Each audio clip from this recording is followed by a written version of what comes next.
State York, it's the Feed at 5. Now, here's Jones.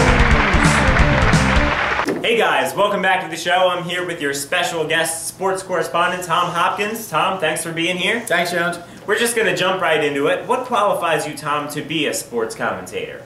Well, like many an American kid raised by the TV, I grew up 6 inches away from that screen, knees on the rug, reaching out to the dial. Baseball, bowling for dollars, roller derby, sports obsessed. Then, on into middle school and high school. I was one of the first Americans to do fantasy football. I used to use the Monday morning newspaper. Remember those, kids? And then, as I got into adulthood, now I consume 10 to 15 hours a week of sports media. I host fantasy football leagues. I call into talk shows. I bet sometimes. And I fall to sleep at night dreaming of Joe Flacco throwing a bomb. Yikes. Well, it's probably a good thing I only like the Ravens, huh? Because, you know, I love Joe Flacco, but I'm not exactly wacko. So, what's going on in the world of sports other than that?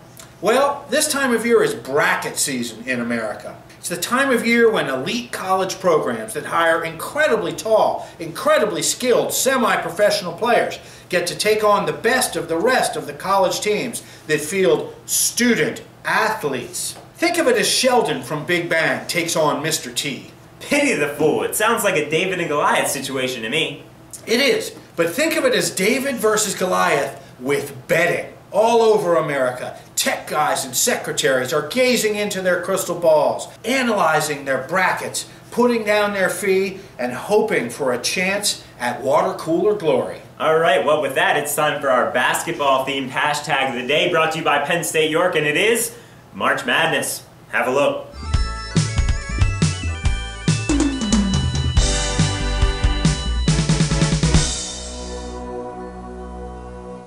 So, Tom, with all that being said, would I have fun watching the games, you think? Well, that depends on your tolerance for torturous delay and overblown commentary. The first 3 quarters of each game follows one of 2 scripts.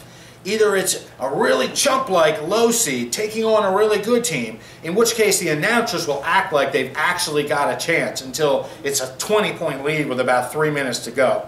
On the other hand, if it's 2 very closely matched decent teams, then the opportunity for real drama and real torture begins. Now, of course I do like drama, but this whole thing sounds more like a tragedy than a comedy to me. Well, usually it is a tragedy, and that's why I call sports the original reality TV. Because after all, most Hollywood scripts end in a happy ending.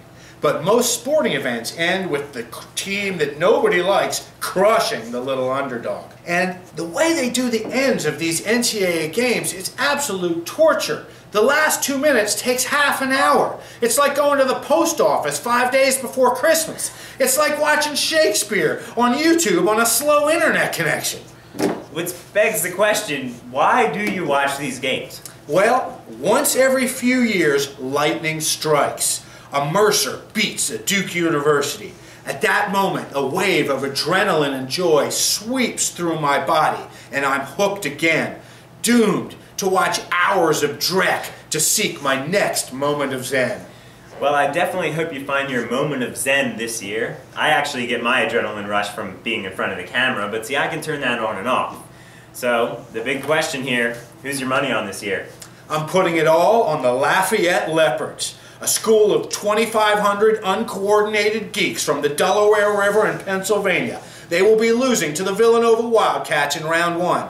And of course, the future NBA players, currently freshmen at the University of Kentucky, will win it all in a few weeks. And after that, they can end their 1-semester college career, go to the NBA, and earn millions. Well, I definitely know what I'm doing this afternoon. I'm going to go work on my jump shot.